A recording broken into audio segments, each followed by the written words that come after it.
What up, YouTube? Let's hear. Thanks again for visiting the channel. As always, I appreciate it. I'm going to start off by apologizing for my behavior yesterday. I'm really I'm really sorry. I stepped outside of myself for 15 minutes or so there. Uh, so yeah, I mean, I was obviously just geeking out about those beautiful knives. I mean, honestly, it's 100% myself, so at least there's that, right? But I've been getting some pretty good feedback. Everybody enjoyed the video, and they had fun with it too, so that's awesome. Today I want to do a review on the Spyderco Shaman. Sorry.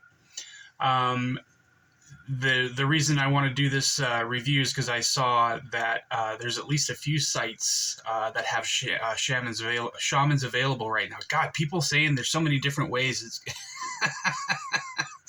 the way I naturally say it is shaman.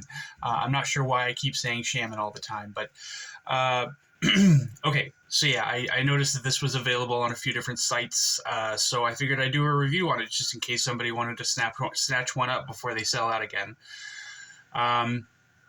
So let's go ahead and get started. So this is the Spyderco Shaman.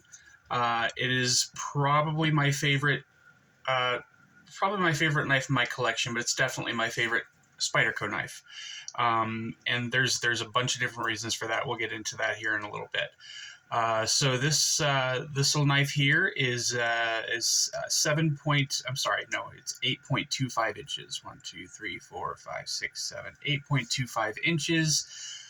Overall, you've got just a hair over 3.5 inch blade with a hair over a 3-inch cutting edge. Now, this is probably, this is one of the bigger Spydercos out there, but I'm pretty sure this is the most popular, larger Spyderco out there.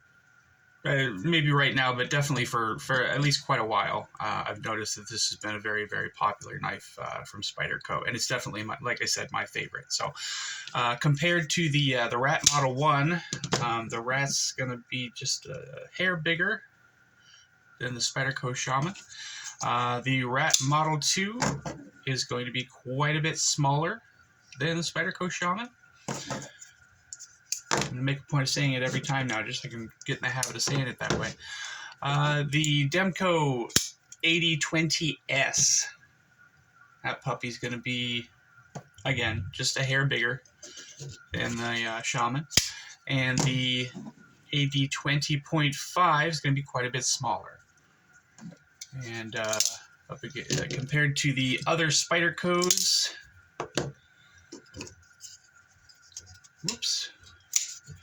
Spyderco PM2 is going to be just about the same length, and the Pair 3 obviously is going to be much shorter. A lot of people say that the Shaman is kind of like the love child if the Manix 2 and the PM2 had a baby. I would agree with that. I think, obviously the blade's a little bit wider. The handle isn't quite as aggressively curved as the PM2, but it definitely has the same length and attitude about it. I do enjoy the blade on the Shaman better than I do on the PM2, but not by much. They're pretty comparable, I'd say. So let's get these closed. Check the carry profile.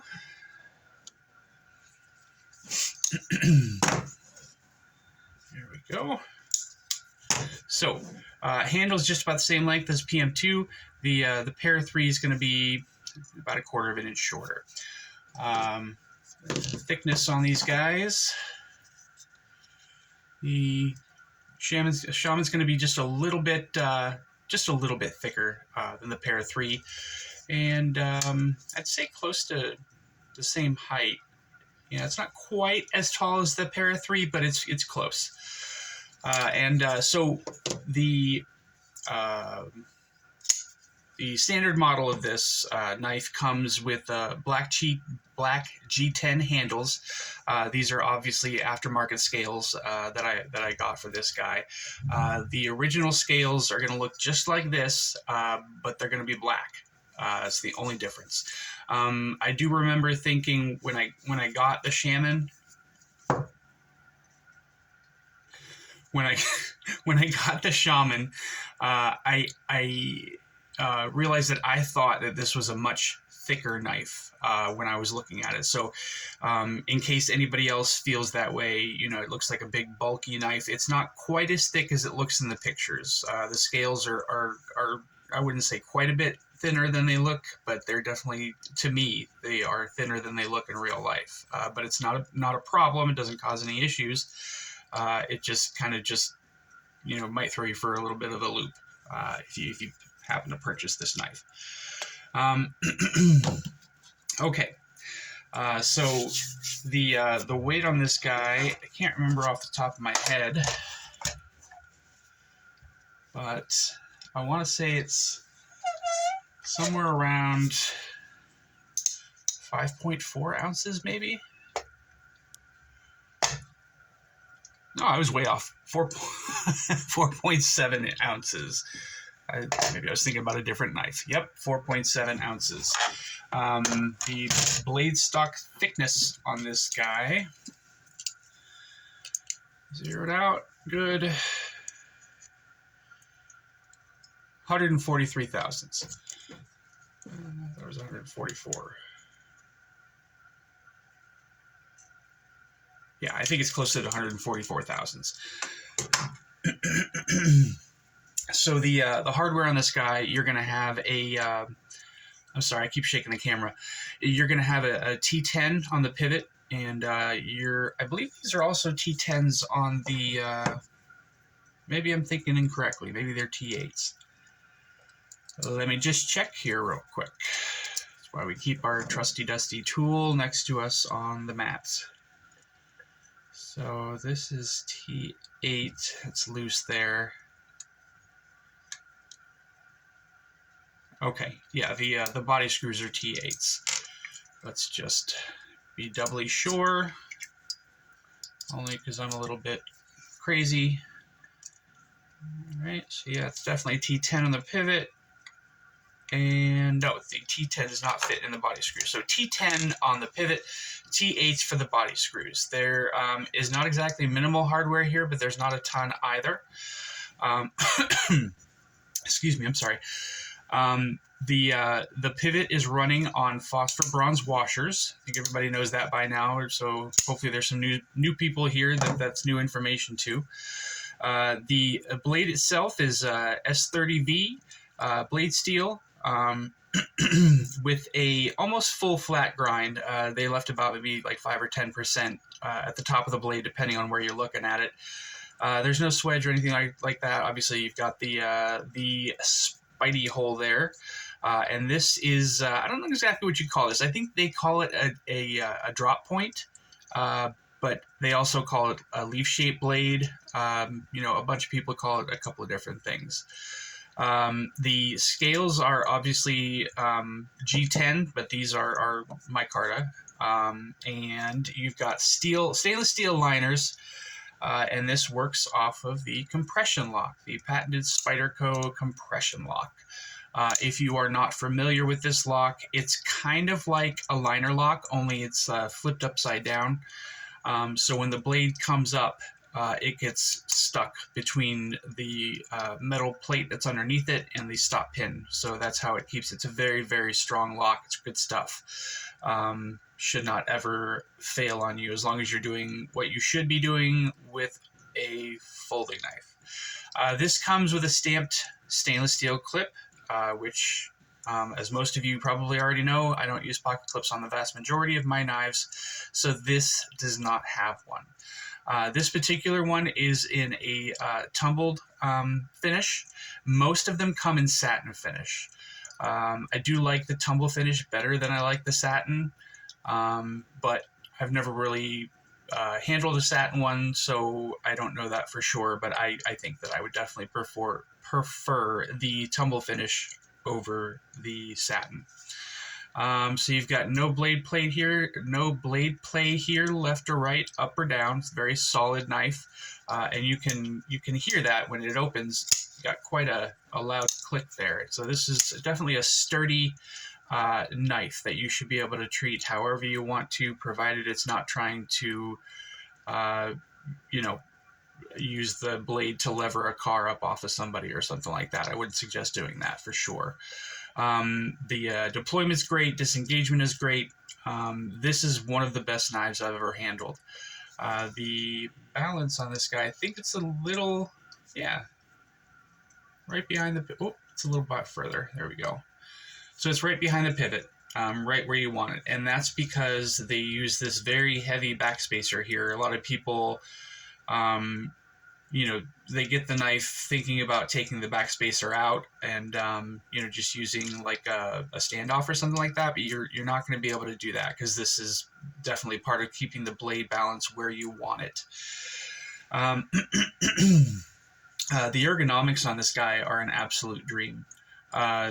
You know, you've got choke up position. You can choke back on it a little bit if you want to, but you know, also right, the normal standard grip works perfectly for this knife as well. The jimping is good, you know, whether you're choked up or not. You don't have quite as much jimping out towards the front of the blade as you need.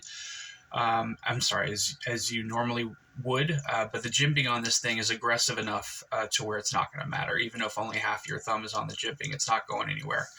And you've also got the same kind of aggressive jimping down here on the finger guard just to keep you from slipping forward if you're doing something crazy with the knife.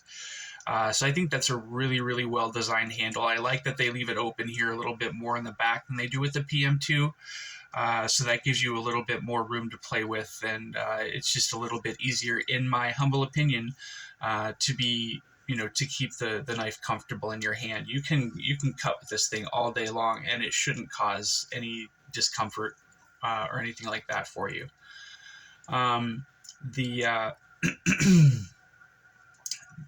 Normally Spider hose.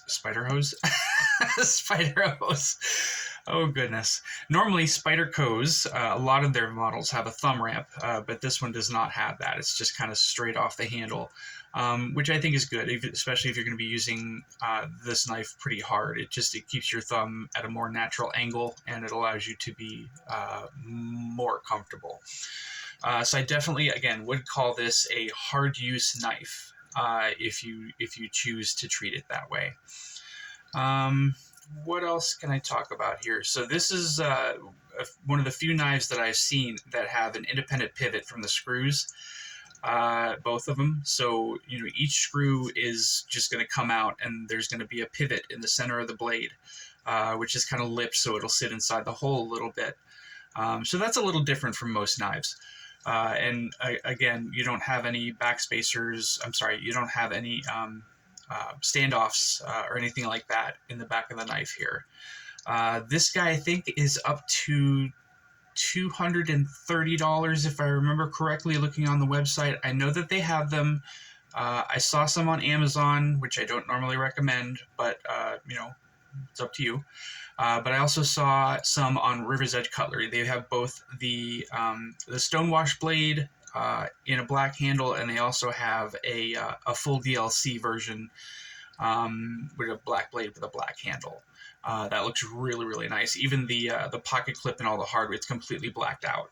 So that one looks really, really cool. I would normally buy it, but I've already got two. I don't need any more, you know, according to my wife. I think that's silly. There's no such thing.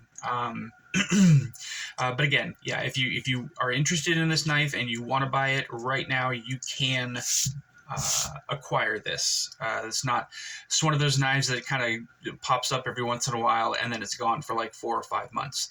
Kind of sucks, but it is what it is.